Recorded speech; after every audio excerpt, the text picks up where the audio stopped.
जीतने वालों को मेरा सलाम। दोस्तों, इस वीडियो में ऐसे कई सारे लेसन्स छिपे हैं जो हमारी मैच्योरिटी, लीडरशिप, मैन मैनेजमेंट और गेम की समझ में चार चांद लगा देंगे। देखिए गैरी कर्स्टन की कहानी, 2011 वर्ल्ड कप की ज़बानी। सचिन तेंदुलकर से लेके वीरेंद्र सहवाग तक, धोनी से लेके गौतम गंभीर, सब गैरी के कोचिंग और मदद की बार बार तारीफ और रेस्पेक्ट करते हैं। और ये दिखा वानखेड़े में जब टीम ने गैरी को कंधे पर उठा लिया। 2008 और 2011 के बीच कई प्लेयर्स ने ग्रोथ की, एवरेज प्लेयर्स अच्छा खेलने लगे और अच्छे प्लेयर्स वर्ल्ड रैंकिंग में आने लगे। गैरी कर्स्टन के साथ सचिन तेंदुलकर के करियर का हाईएस्ट ओडीआई एवरेज था। इसके पहले इंडियन टीम के 2 विदेशी कोच रह चुके थे, जॉन राइट और ग्रेग चैपल। गैरी कर्स्टन का 2007 वर्ल्ड कप की हार के बाद कोच बनना उनके और बीसीसीआई के लिए जुआ था, क्योंकि इससे पहले गैरी को कोचिंग का एक्सपीरियंस नहीं था। वो साउथ अफ्रीका के क्लब में बैटिंग कंसल्टेंट थे और केप टाउन में अपनी एकेडमी चला रहे थे, जहां रवि शास्त्री और सुनील गावस्कर के फ़ोन आए। गैरी कहते हैं कि मैंने कभी जॉब के लिए अप्लाई नहीं किया था, लेकिन इंडियन टीम का कोच बनना सम्मान की बात थी। गैरी कर्स्टन की सबसे बड़ी क्वालिटी है वे कभी भी क्रिटिसिज्म में भरोसा नहीं करते। प्रेस कॉन्फ्रेंस में वो कभी भी टीम के लिए नेगेटिव कमेंट नहीं करते, चाहे उस दिन बॉलर्स ने 760 रन ही क्यों ना पिटवाए हों। यह एक मुख्य डिफरेंस था जो प्लेयर्स गैरी कर्स्टन और ग्रेग चैपल में बताते थे। ग्रेग चैपल प्लेयर्स की गलतियां पहले न्यूज़पेपर को बताते थे, दूसरी तरफ कर्स्टन हमेशा प्लेयर्स की ताकत याद दिलाते रहते। Team spirit. गैरी कर्स्टन कहते हैं इंडियन प्लेयर्स इंस्टिंक्ट और नेचुरल टैलेंट पर खेलते हैं। यहाँ पर एक टीम में से एक प्लेयर स्टार हो सकता है, वहीं दूसरी तरफ साउथ अफ्रीका का कल्चर टीम ओरिएंटेड ज़्यादा है। हमने वही चीज़ इंडियन टीम में लाने की कोशिश की। लोग कहते हैं कि सोच ग्रेग चैपल की भी यही थी, लेकिन उनका तरीका प्लेयर्स का ईगो दबाने का था और गैरी कर्स्टन का तरीका पर्सनल और आत्मीय। यहाँ भी गैरी प्लेयर्स को आगे बढ़ाने से नहीं चूकते। वे कहते हैं सीनियर प्लेयर्स को श्रेय देना चाहिए, बड़े ब्रांड होते हुए भी उन्होंने टीम कल्चर को बढ़ावा दिया। Spirit of coaching. गैरी कहते हैं the best coaches that I worked with were the ones I wanted to play for.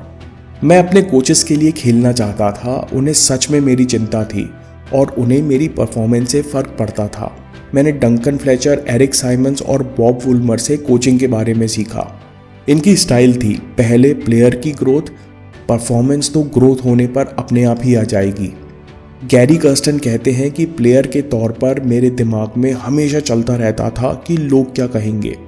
इस डर को दूर करने में मेरे कोच डंकन फ्लेचर ने बहुत मदद की और यही मैंने कोच होने के नाते किया। रोहित शर्मा कहते हैं कि गैरी कभी भी दूसरों के सामने इंस्ट्रक्शंस या भाषण नहीं देते, अकेले में दोस्त बनकर आपकी कमी बताते हैं, जिससे प्लेयर्स को भी बात समझने में आसानी होती है।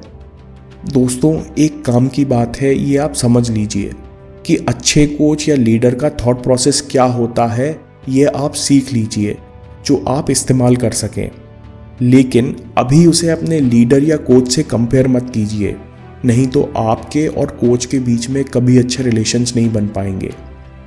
On respect. वीवीएस लक्ष्मण, जिन्होंने गैरी कर्स्टन के साथ अच्छा समय बताया, वे कहते हैं कि कर्स्टन हमेशा अपने पर्सनल एक्सपीरियंस से बातें करते थे। जो तकलीफ और गलतियां उन्होंने बैट्समैन होने के नाते की थी, उससे वो हमको बचाना चाहते थे। वो हम सब के साथ बराबर मेहनत करते, वो हर प्लेयर को ग्रो कराना चाहते थे।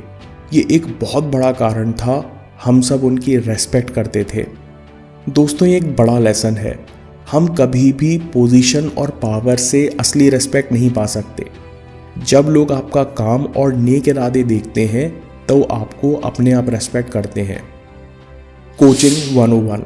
कर्स्टन कहते हैं कि किसी भी प्लेयर को कोच करना कठिन नहीं है, हर प्लेयर की पर्सनैलिटी अलग है। एक लीडर, एक इंसान को हर पर्सनैलिटी के साथ काम करना आना चाहिए। दिक्कत तब शुरू होती है कि आप चाहो कि सब आप जैसे बन जाएं। ये बहुत अच्छा लेसन है, मैं फिर से रिपीट करता हूँ। एक लीडर, एक इंसान को हर पर्सनैलिटी के साथ काम करना आना चाहिए। दिक्कत तब शुरू होती है कि जब आप चाहो कि सब आप जैसे बन जाएं। कर्स्टन ये भी समझते थे कि सचिन और दूसरे सीनियर प्लेयर्स को सिखाने को कुछ नहीं है। कर्स्टन हमेशा अपनी टेक्निक शेयर करने के लिए तैयार रहते। जब गैरी कोच बनकर पहली बार सचिन तेंदुलकर से मिले तो सचिन से पूछते हैं कि आपके साथ मेरा रिलेशन कैसा होना चाहिए। सचिन कहते हैं, कोच मी लाइक अ फ्रेंड। गैरी का प्राइमरी गोल था टेंशन फ्री माहौल बनाना, जहां प्लेयर अपना बेस्ट परफॉर्मेंस दे सकें। गैरी एक इंटरव्यू में कहते हैं, मेरे लिए रिलेशनशिप सब कुछ है। मैं जिंदगी के इस सफ़र पर स्पेशल कनेक्शन बनाने निकला हूँ। वीवीएस लक्ष्मण कहते हैं कि गैरी के साथ हमारा रियल रिलेशन था। उनके साथ केवल स्मॉल टॉक या इधर उधर की बातें नहीं कर सकते थे। हर प्लेयर उनसे दिल खोलकर बातें कर सकता था, अपनी परेशानी शेयर कर सकता था, जिस कारण ड्रेसिंग रूम का माहौल भी रिलैक्स्ड हो गया। गैरी को इंडियन टीम में अपने पुराने दोस्त पैडी उपटन का साथ भी मिला। पैडी पहले साउथ अफ्रीका के फिटनेस ट्रेनर थे और 2008 से 2011 में इंडियन टीम के मेंटल कंडीशनिंग और स्ट्रेटेजिक कोच थे। उपटन भी 3 सालों में भारतीय रंग में रंग गए थे। उन्होंने अपनी शादी भारत में वैदिक रीति रिवाजों के साथ की। गैरी कहते हैं कि टीम में जब नया नया कोच आया था तब कुछ सीनियर प्लेयर्स मुझे रेस्पेक्ट करते थे क्योंकि वो मेरे साथ खेल चुके थे। मैं और पैडी ये बात बहुत जल्दी जान गए थे कि बाकी प्लेयर्स को जानने और समझने में वक्त लगेगा। गैरी बाद में कहते हैं कि 3 सालों में हमने टीम में एक दूसरे पर भरोसा पैदा किया। जब एक दूसरे पर लोग भरोसा करते हैं तो लोग अपने आप जिम्मेदारी उठाते हैं। लेकिन ट्रस्ट किस बात का? प्लेयर्स को इस बात का ट्रस्ट या भरोसा होना चाहिए कि अगर उनसे कोई गलती हो जाए तो उन्हें कठिन क्रिटिसिज्म नहीं भुगतना पड़ेगा, बल्कि उनके लिए एक कोचिंग स्ट्रक्चर तैयार होगा जिससे वो समझ सके, मेहनत कर सके, सोच सके और अपना गेम इंप्रूव कर सके। हमारा मकसद प्लेयर्स को कंफर्टेबल बनाना नहीं था, बल्कि जो हार जीत अच्छे भले में उन्हें ग्रो कराना था।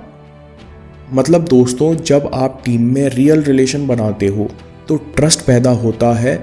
जब ट्रस्ट पैदा होता है तब माहौल टेंशन फ्री हो जाता है, जहां लोग अपने आप जिम्मेदारी उठाने को तैयार रहते हैं और टीम की परफॉर्मेंस अपने आप ऊपर उठ जाती है। गैरी कर्स्टन का एक और रूल था जो उन्होंने कोच डंकन फ्लेचर से सीखा था, कैप्टन इज इन चार्ज। हमेशा कैप्टन को आगे रखो, उसका कॉन्फिडेंस बढ़ाओ, उसे टीम को गाइड करने में मदद करो। अगर कैप्टन का कॉन्फिडेंस हाई है तो टीम का कॉन्फिडेंस भी हाई रहेगा। Gary and Dhoni. March 2008 Dhoni नए नए कैप्टन बने और गैरी नए नए कोच। इसको किस्मत ही कहेंगे कि इन दोनों का कॉम्बिनेशन बन सका। धोनी और कर्स्टन ज़्यादा अलग नहीं थे। दोनों के काम और कंपोज नेचर से टीम को बहुत फायदा हुआ। कर्स्टन और धोनी के साथ इंडियन टीम ने प्रेशर में खेलना सीखा। इसका मुख्य कारण था कि ड्रेसिंग रूम में किसी तरह का प्रेशर नहीं था।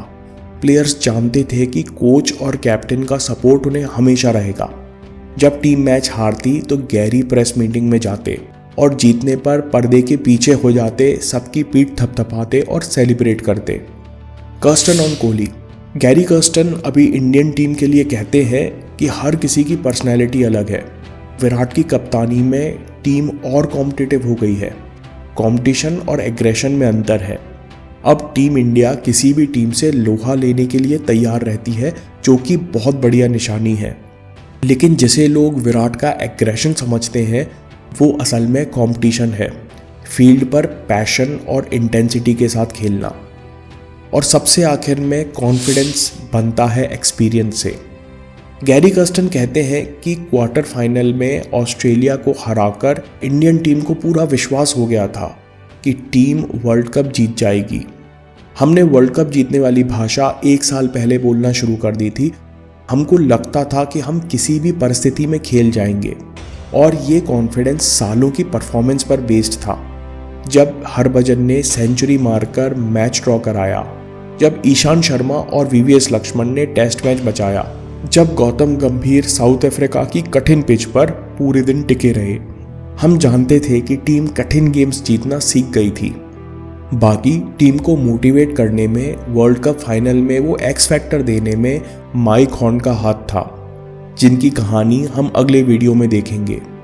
दोस्तों, अगर ये वीडियो आपको पसंद आया तो नेवी सील ट्रेनिंग के प्रैक्टिकल लाइव लेसन ज़रूर देखिए। और हाँ, चैनल ज़रूर सब्सक्राइब कीजिए। मैं काम के किस्से लाता रहूँगा। हिम्मत, हरकत, होशियारी, हम जीतेंगे।